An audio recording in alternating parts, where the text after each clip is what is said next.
Engineers की फौज खड़ी की, डिग्रियां देखी, पैसा बहाया और दिया क्या तुमने मुझे? ये कबाड़, सिर्फ कबाड़। मैं इस रोबोट को सही कर सकता हूँ। मुझे एक मौका चाहिए, मैं इसे फिर से जिंदा कर दूंगा। क्या कहा तूने भिखारी? तेरी औकात है इसे ठीक करने की? इस ठीक करने के लिए बड़े बड़े साइंटिस्ट भी फेल हो गए। हमने इसमें 500 करोड़ लगाकर दिन रात एक करके भी हम इसे ठीक से नहीं बना पाए।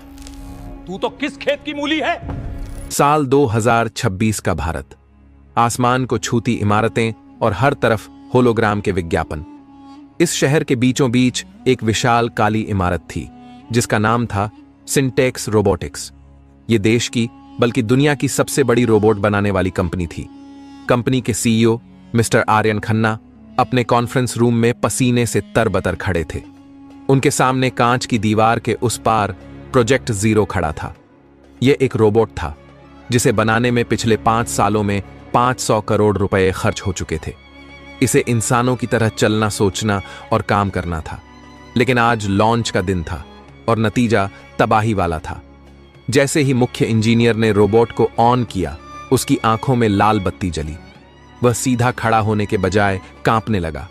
उसकी हाइड्रोलिक बाहें बेकाबू होकर घूमने लगीं।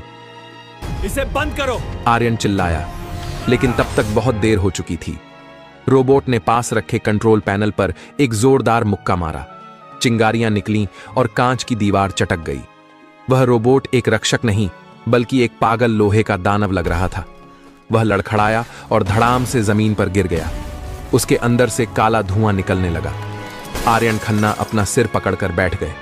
इन्वेस्टर्स का दबाव, मीडिया के सवाल और करोड़ों का नुकसान, सब कुछ उनकी आंखों के सामने घूमने लगा।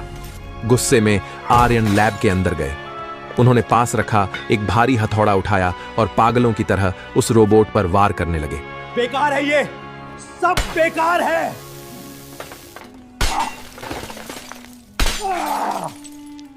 आर्यन चिल्लाए, इंजीनियर्स की फौज खड़ी की, डिग्रियां देखी, पैसा बहाया और दिया क्या तुमने मुझे? ये कबाड़, सिर्फ कबाड़। उन्होंने सिक्योरिटी को हुक्म दिया, इस कचरे को अभी के अभी मेरी नजरों से दूर करो। इसे कंपनी के पीछे वाले डंपिंग ग्राउंड, कूड़ा घर में फिकवा दो। मुझे इसका एक पुर्जा भी नहीं देखना। उसी रात मूसलाधार बारिश हो रही थी। सिंटेक्स टावर के पीछे शहर का सबसे बड़ा कूड़ा घर था, जहां शहर भर का इलेक्ट्रॉनिक कचरा फेंका जाता था।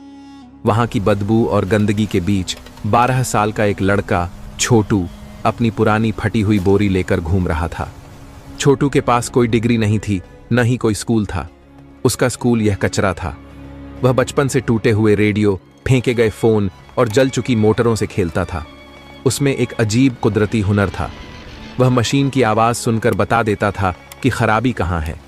वह तारों को ऐसे जोड़ता था जैसे कोई चित्रकार पेंटिंग बना रहा हो। बारिश में भीगते हुए छोटू की नजर एक विशाल धातु के ढेर पर पड़ी। वह प्रोजेक्ट जीरो था, जो कीचड़ में आधा ढंसा हुआ था। आम इंसान के लिए वह टूटा हुआ कबाड़ था, लेकिन छोटू की आंखों में चमक आ गई। वह धीरे से रोबोट के पास गया। उसने रोबोट के सीने पर हाथ रखा। मशीन ठंडी थी, लेकिन छोटू को लगा जैसे उसके अंदर अभी भी दिल धड़क रहा है। उसने अपनी जेब से एक छोटा सा जंग लगा हुआ पेचकस स्क्रू ड्राइवर निकाला। उसने रोबोट के पीछे का पैनल खोला। अंदर का नजारा देखकर वह हैरान रह गया। इतनी जटिल वायरिंग उसने कभी नहीं देखी थी, लेकिन उसकी तीखी नजर ने कुछ पकड़ा। एक बहुत ही बारीक तार जो सेंसर से जुड़ा था, वह अपनी जगह से हल्का सा खिसका हुआ था, और एक गियर जो संतुलन बनाने के लिए था, वह उल्टा लगा हुआ था। इन्होंने दिमाग तो बहुत लगाया, पर इसे महसूस नहीं किया। छोटू जानता था कि वह इसे ठीक कर सकता है, लेकिन उसे बड़े औजार चाहिए थे और बिजली चाहिए थी। उसने इधर उधर देखा। बारिश तेज हो रही थी। उसने एक फैसला लिया। वह उस भारी भरकम रोबोट को, जो अब निष्क्रिय था और घिसटा जा सकता था,